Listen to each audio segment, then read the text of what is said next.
Good morning. I'm Brady Borrell coming to you live from the Louisiana Shrimp and Petroleum Festival office. I am visiting with Festival Director Haley Thomas and Festival Board President Nelson Cortez.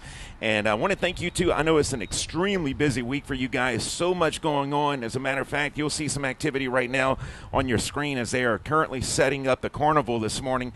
And they came in Monday. They're setting up. Well, Haley, this is your first year as president. I'm sorry, as director. You're certainly no stranger to the festival. You served as queen. You volunteered. What is it like in your first year? Oh, yeah. So I was actually hired in 2019. So I've been, at the forefront of 2 cancellations now. So this has been a much different experience. It's been so humbling, so just beautiful to see our community come together. And I much prefer Festival Weekend actually coming as opposed to canceling. Absolutely. This has been 3 years in the making, yes. And we sure have missed it, and we're so glad. Right now, it is almost clear skies. Yeah. Enjoying it. Maybe you can dry things out, especially in Lawrence Park. Nelson, welcome aboard as president. Now, you have been on this board for a very long time. Well, I took a leave of absence for several years, and I'm back in and on as president, which is quite the honor. I have been involved with Louisiana Shrimp and Petroleum Festival in some form or fashion since my father was actually fishing. But actually in 1969, I started working on coronations and different things like that, and it just went from there. And speaking of coronation, Saturday night, you guys crowned your king and queen. Who wants to take those honors of introducing them? Haley, since you did serve as queen one year. Sure, yeah. So our 87th Louisiana Shrimp and Petroleum Festival King is Mr. Gregory Hamer Sr., and our queen is Miss Jordan Gallegos. And you see that right there on your screen where if you're watching or hopefully if you're listening, you can go ahead and watch this interview later on our video platforms, including the KQKI app. But, yeah, I'm sure it was a great coronation. I can brag on Mr. Hamer.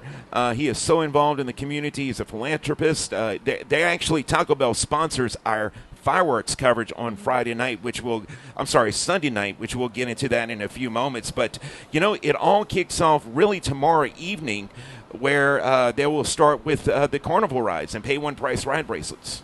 Yes. Tell us all about that. So our ribbon will be cut tomorrow at 5:15. That ceremony is hosted by the Chamber of Commerce, and that will officially open our festival. From there, the carnival will operate until around 9 o'clock, and in that time, there are the pay one price ride bracelets that you can pay one price and ride as many rides as you would like. And those are $30. We want you to know that. $30. We've had a lot of questions about that. Then Friday, what happens on Friday? So Friday is another sort of late day. Things really get kicked off around 5 o'clock. That's where you'll be able to see our arts and crafts vendors. Our food vendors will start to serve. Bands will start to play, and the festival will really sort of come alive then. The carnival, of course, will operate, but everything really kicks off on Friday afternoon. And big day on Saturday. Lots of activities going on Saturday. Bands, what can we expect on Saturday? Yeah, so Saturday, again, it's sort of like Friday kicks off a weekend that doesn't really stop. There's all sorts of different activities. Saturday is when we have our Children's Day Parade, our Children's Village ribbon is cut, our car show will be operating at the same time, the 5K will be running that morning. So it is chock full of events. Check out our schedule of events to get a real breakdown of times and what's to be expected. But Saturday and Sunday are both just full of things to do. You won't be bored Labor Day weekend. No. And speaking of Sunday, we have a lot of historic, traditional events that happen on Sunday. Yes. What about those? Yeah, so of course Sunday we'll kick off with our Mass. We are obviously planning for it to be in Lawrence Park at 8:30 that morning. If there were to be any inclement weather, it would be moved to Holy Cross Church. And then our blessing will start at 10 o'clock in the morning. Those will be hosted on the Berwick Docks this year. And then, of course, we have our parade, our fireworks, a day really rich in history and tradition, and that's very special to all of us here. And we want to remind you that KQKI is actually the official radio station to bring you the live coverage of the Blessing of the Fleet, and that's because we provide the sound system, and you will actually be able to listen to the coverage here on KQKI 95.3 FM. You can also watch it live on all of our video platforms, the KQKI smartphone app, KQKI.live, Facebook, YouTube, and on our TV apps for Roku and Amazon. That is all brought to you by Tiger Island Hardware. Thank you, Mr. Casey Shannon and Brian Gerwa, everyone over there. And then on Sunday night, you were talking about the fireworks, Haley. We synchronize, the fireworks are synchronized to music that you will only hear on KQKI. And that is sponsored by Mr. Greg Hamer and the great folks at Taco Bell. And it's going to be, I can tell you, it is put on your dancing shoes because you're going to have a hard time not dancing while you're watching the fireworks. It's going to be incredible.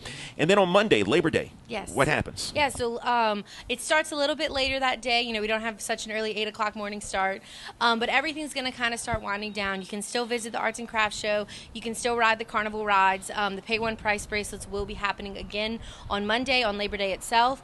We're going to have some bands in the park. Everything just shuts down a little earlier, around 7:30 on Monday. That's right. And the Pay One Price ride bracelets, those will be good from noon until 9 p.m. And something that we haven't really gone through yet is the music schedule. And let's go through that right now. I've got that in front of me. Friday night, it starts with Born Ready Band at 5:30 p.m. 6:30, I'm sorry. 6:30 p.m. and then Powerhouse Band. Tell us about those bands. So all of our bands, you know, collectively as a whole, our music committee has worked really hard on getting a wide range of music, a bunch of different performers, both locally and within our state. So as a collective whole, we're very excited for the entirety of our music lineup. Yes, and then on Saturday, you have brought the gospel music into the park this year. Yes. That's a big addition. And then the Royal Shrimp Rumble, yes, that has been popular. Last time it was held, I think the first time it was held maybe was 18 or 19, and that yes, drew quite a crowd. Absolutely. It's something new for people to kind of see in the park, to be entertained by. That's not necessarily music, but it is well attended, that is for sure. Yes. Travis Mott and the Kingpins Hip Deep Mojo Band completes the lineup on Saturday. And then on Sunday, Rick Lorenzo, Gino Delafos, and the French Rockin' Boogie, Forgetting Last Friday, Snapper and the Fish Sticks, and then Sharks in December. That is a big, not up-and-coming band. They have come up. Absolutely. Absolutely. 100%. We're very excited. They were set to perform last year at our festival, which unfortunately was canceled. It has been 2 years of build-up for them. I know they're excited. I know so many people from around here are also excited to hear them. We can tell you, a lot of those guys are from Grand Isle, mm-hmm, but one of the local guys, Colin Leonard, is actually in that band. He's the drummer, so shout out to Colin. And then on Monday, September 5th, Labor Day, we wrap it up with a lot of local bands. Yes. Those would be Left on Red, Lowdown, Driftwood, and South 70 completing the festival lineup. So it's going to be a great weekend. We're going to hold out for good weather. And, you know, I do want to send a shout-out to all of the volunteers that make this happen. Lots of volunteers. I know it makes you Nelson, you've been involved in the festival for so long. I know you couldn't do it without the volunteers. There's no way. It's an enormous project, and we have volunteers who reappear every year and work with us, and it's point and do. Whatever we ask them to do, if they're physically capable of doing it, they do it. And as you see, Miss Pat Groh right now, she is hanging up the sponsor billboards. I saw Bobby Dufresne around here. I'm putting Miss Pat on the spot. That is Mr. Rodney Groh's wife, and I asked her if Rodney was still sleeping, and she said no, so I'll take her word for it. You know, Rodney, he's not getting any younger. That's my buddy. But Rodney's going to join me for live coverage Sunday night of the fireworks, and yes, it's going to be great. And we couldn't do it without the first responders who keep us safe. Yes, we're very fortunate that we have a number of first responders, and everyone involved with EMR and those types of things are always ready at hand. And we've never had an experience where we've had a massive issue, but what we have had, their response time has always been extremely on the spot. Yes, so we can't do it without them. Thank you, all of our first responders. As we mentioned, the volunteers, we do want everybody to stay safe. Please don't drink and drive. If you choose to drink, please don't drive. We Definitely. want to stay hydrated. Yes. There are plenty of options available for staying hydrated, yes, out here. Yes, there are. And, of course, Coke the food. vendors are selling both Coke and water, and it's just not hard to stay hydrated. Exactly. if you force yourself. Yeah, absolutely. I go for the lemonade. Yeah, Roy's exactly. Lemonade, yes, one of our sponsors. And so, hey, we'll keep you updated. And I did want to remind you that to download the KQKI smartphone app, if you're watching right now on Facebook or one of our video platforms, if you download the KQKI smartphone app for Android and iPhone, there is a button that you can tap there on your left. It's circled for S&P Fest info at your fingertips. One click, one tap, you can see the entire schedule of events. Just download the KQKI smartphone app, and you can also get real-time notifications. We'll stay in touch with Haley and all of the festival officials in the event any changes, major changes are made. We'll send you real-time notifications. Make sure to follow us on Facebook, Twitter, Instagram, and of course be listening all weekend long for live coverage of the 87th Annual Louisiana Shrimp and Petroleum Festival right here on 95.3 FM KQKI and the KQKI Digital Video Network. I'm Brady Borrell for your local news and sports.